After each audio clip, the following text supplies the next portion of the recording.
Well, here it is, folks. 2012 has come to an end, and we're here to talk about the worst of professional wrestling. You can tell how much we care about these nominees because he's eating chips, and I just don't give a shit. And we will try not to bloody your ears or make you go into epileptic seizures from the amount of trauma and memories that you have all suffered from 2012 that we are making you try to relive right now. This is the worst of 2012. God help us. We're the best at being the worst. At coming in last, we're always the first. Our flaws are top drawer. We define life as war. We're the best at being the worst. We're totally embraced and incredibly well versed. We're the best at being the worst. Let's kick things off with our first category, the worst rookie of the year. I don't even know if there's that many categories for this one because there's a lot of, bad gimmicks and a lot of bad, people in general that came into the world of professional wrestling, but it's kind of hard to kind of be able to decide one person who sucks the worst. One person that just absolutely blows chunks. And to be honest with you, I had a lot of promise for this gimmick. I really did. I saw it. I was very, very happy. He came back from Japan. He was a big monster gimmick. The fact of the matter is, he came back the same night as Brock Lesnar. And they just completely destroyed any type of momentum he had. Now he's the Shockmaster falling through the curtain at the Slammy Awards. Oh my God. I never thought it was wearing on his head. An ice pack. I'm sorry, but I love the wrestler of... He sings Christmas carols at live events. I love Albert. I really do. I love the original concept of Tensai. But, god damn, worst rookie of the year, gimmick, whatever, is Tensai. Yes! I don't even have anything to say after that. I summed it up beautifully. Your worst rookie of the year, even though he's technically not a rookie, what the gimmick is, so f*** you if you want to argue with me, is Tensai.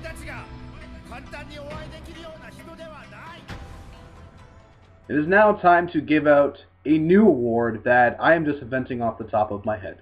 That no other award show, I can guarantee you on YouTube, has. Something similar? Possibly. But this exact award?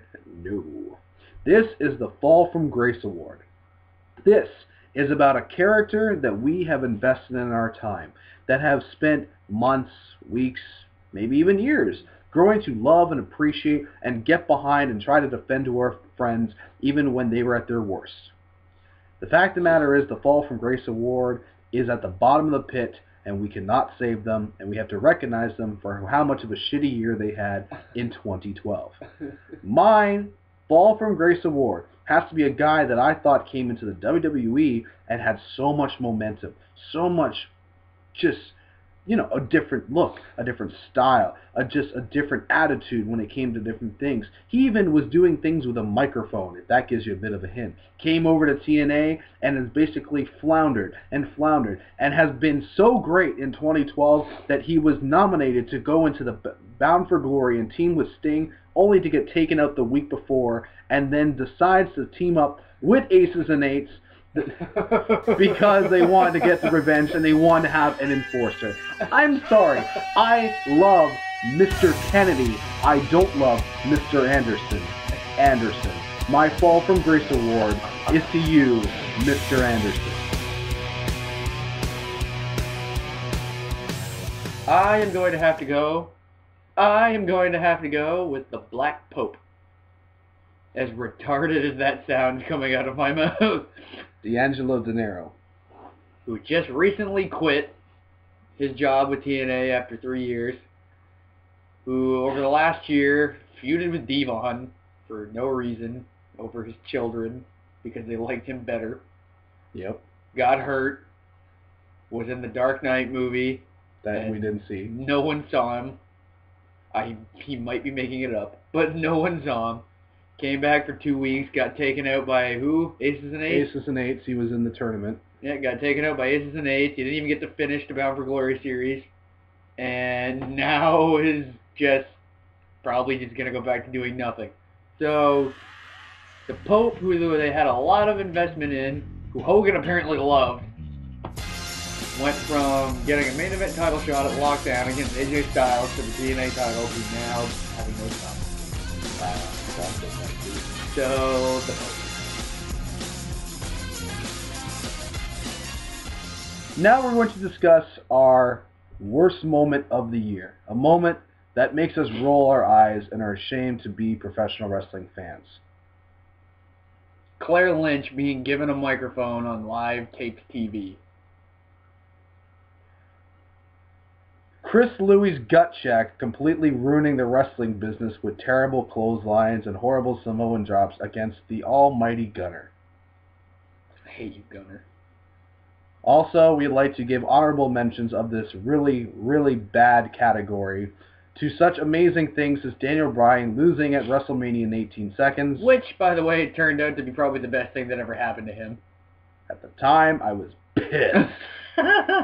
Hornswoggle revealed as the anonymous general manager of the 1000th episode of Monday Night Raw. Because, you know, they never knew who the general manager was. And they just threw something at us, saying, here you go, take it, take it. Because I'm pretty sure Hornswoggle was out in the ring a few times when the thing went off. And using sound bites from WWE, using sound bites of Jerry the King Lawler's heart attack to promote his return. Pretty fucking low. Pretty low. But I'm sorry. Claire Lynch was bad, but the hauntingness of Chris Louis trying to be able to be taken seriously as a gut check performer, and then TNA having the balls, by the way, to fly his wife and child to the building so he can get a unanimous no. You're a cruel friggin' company, TNA. You're really cruel. And you know what? My moment of the year is witnessing that horrific match. Also, Claire Lynch is pretty bad, too. Oh, man. Oh, Aces and Eights. We forgot to give an honorable mention of them, too. Oh, you mean the Sons of the... No. The Sons of Impact. Yeah, that's actually a really good way to put it. The Sons of Impact. The Sons of Impact. Because I'm not trying to imply that it's actually a ripoff of something else. Yep. You know, for all the complaining that they do... Or TNA Anarchy. No, I like Sons of Impact. You know, for all the complaining that they do, that the WWE rips off a lot of their stuff, you know... They ripped off a goddamn TV show. One of the most... Oh, another what the fuck moment of the year. I'm sorry. I'm on a roll now. Jeff Hardy inner monologuing like Dexter. On live TV. On live TV and being taken seriously. We're not supposed to We're going to slow down the footage. Can you hear what I'm thinking? It's a lot like this. Yeah! Right across the screen. What the... Literally a what the moment... Worst moment of the year, Claire Lynch, and the entire gut check of Chris Louis.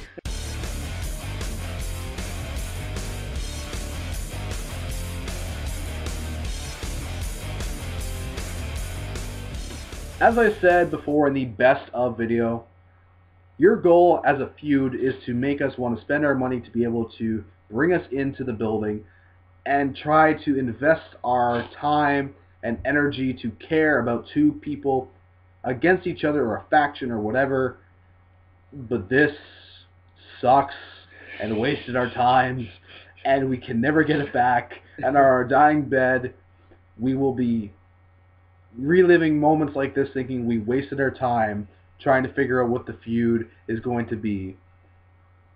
And the worst feud of the year has to be John Laurinaitis versus John Cena. I concur. I tried thinking about it quickly in the top of my head about all the other feuds, but no. No.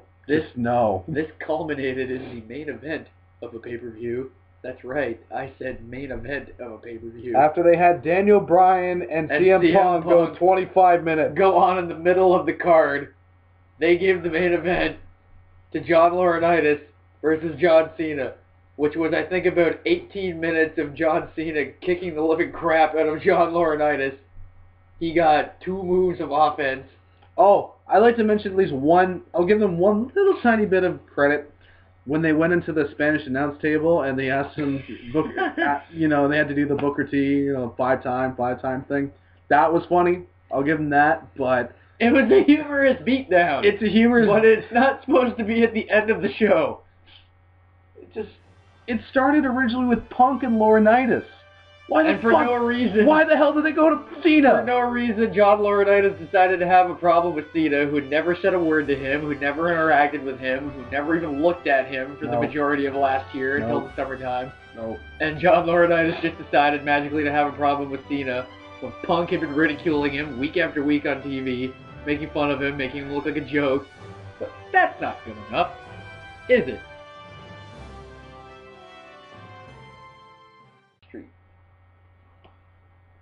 Tag team wrestling is a big thing to this guy.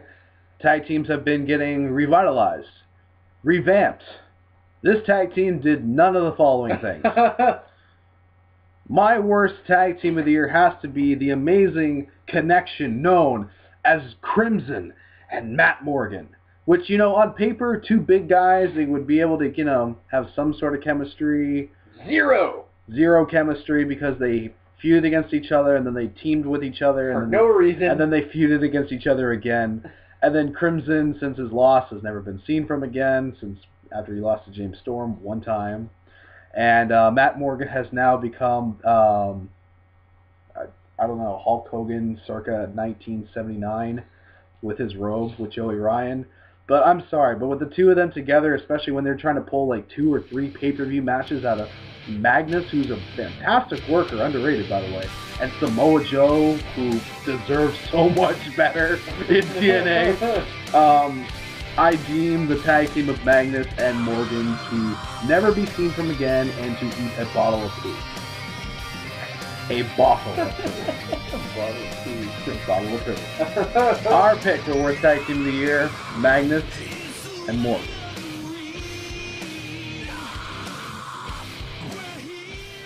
The Divas division. What division? A division that has lost so many greats. A division now only ridiculed and left by a few. Unfortunately, there is maybe 2, 3 good workers left in WWE, and possibly 3 or 4 in TNA, but they're never used. Worst woman wrestler of the year by far has to go to the former temptress of Ted Elan and Goldust and had a brief stint with Cesaro, and they realized that his career would go down if he was associated with this girl, so they let her flounder in all of her glory.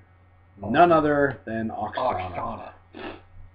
A woman who I dare say has never improved in the last couple of years since she has debuted on NXT. And just someone who is so bland, I don't find attractive. She's not. She's terrible on the mic, terrible in the ring. Her face got bashed in with a frying pan. Her and Chris Louis should have horrible wrestling babies, and they can wrestle each other in their backyards and ultimately burn their house down because of flaming table matches. I'm going to go with none other than the sensuous temptress. No, those two words not associated her at all. The poop stain Patterson known as Oksana. Poop stain Patterson.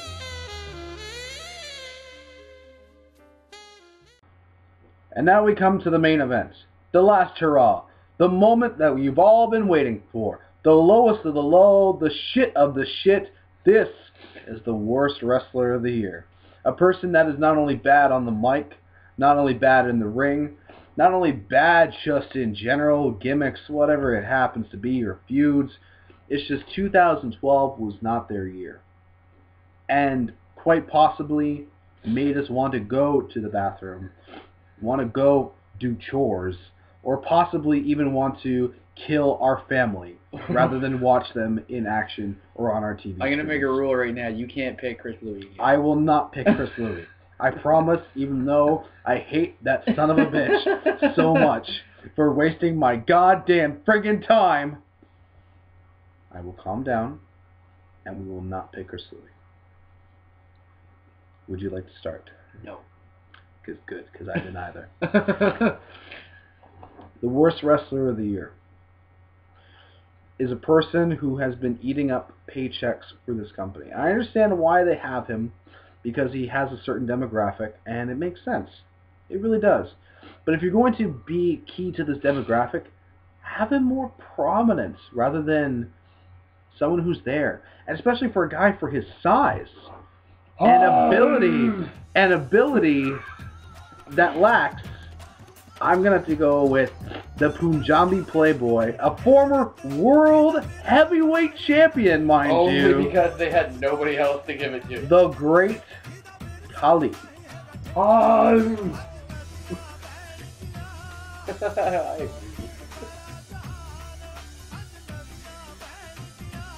got nobody else. There's nobody more worse than he is. I'm leaving. Bye.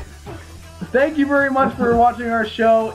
If you haven't watched the Best of show, please watch that. We did film it first, so it may seem like we're acting too professional for this one and we're more laid back because we've had some time to relax and chill. Our pizza is getting cold. There is a dog in front of the screen. This is Chloe. I'm sorry.